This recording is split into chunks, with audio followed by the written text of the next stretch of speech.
Throughout the world, governments, and of course many of the victims of terrorism, insistently argue that terrorism is a failed strategy. How is it that terrorism has become worse and seems to have evolved into a more formidable problem today in the events that led to Israel's creation? How did violence and terrorism affect British policy and decision-making in Palestine? Britain promised all territories hitherto ruled by the Ottoman Empire would be granted its independence at the end of World War I if the Arabs fought alongside the British. Britain issued the Balfour Declaration, wherein Britain pledged to facilitate the establishment in Palestine of a Jewish national home.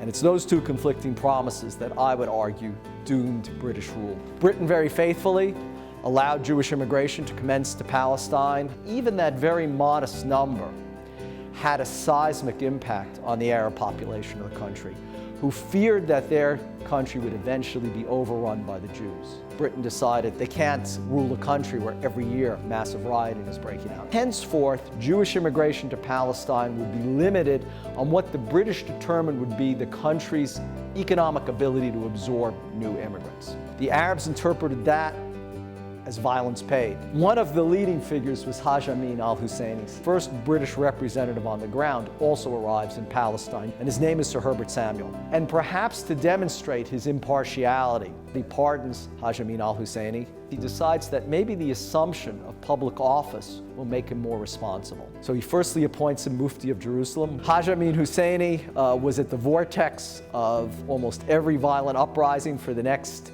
decade and a half. The violence was widespread. It escalated so quickly and so sharply because of al-Husseini's ability to fuse religion and violence. Is a very powerful force to appeal to people on a very personal and visceral level. Jewish immigration increases exponentially. And this results in the Arab Rebellion. It's just a matter of time before Britain's at war with Germany and possibly with Japan. Britain, in 1939, enacts a new white paper. No further Jewish immigration will be allowed to Palestine. A Jewish underground group using terrorist tactics, calling itself the Irgun and Lehi, rises up and declares war against Britain. Germany invades Poland, and the entire Jewish community, faced with the greater menace of a victory in the war of Nazi Germany, decides to ally itself and support the British war effort.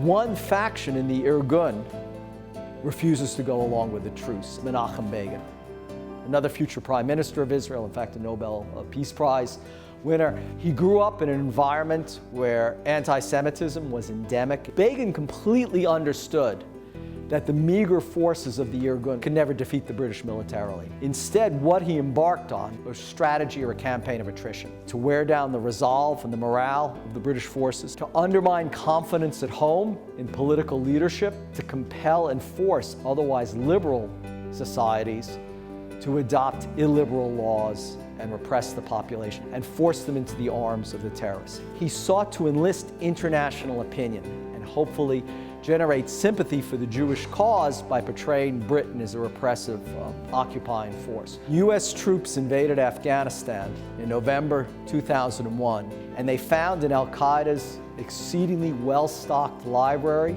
a copy of Menachem Begin's book, The Revolt, and bin Laden himself was thinking of how he could take al-Qaeda's struggle to the next level and gain legitimacy. His interest in these books was in learning how to refashion a terrorist organization into a political party, which is exactly what Begin did. History is rarely, if ever, monocausal. It would be fatuous for me to claim that the only reason that World War I started was because of an act of terrorism. Certainly the rise of Israel was a product of an array of other forces, but yet we see how the role that Begin in particular and the Irgun played, I think, is very clear in hastening a process that doubtless would have occurred, and also in giving Britain much less time and much less opportunity to dispose of Palestine in a way that the British would have preferred.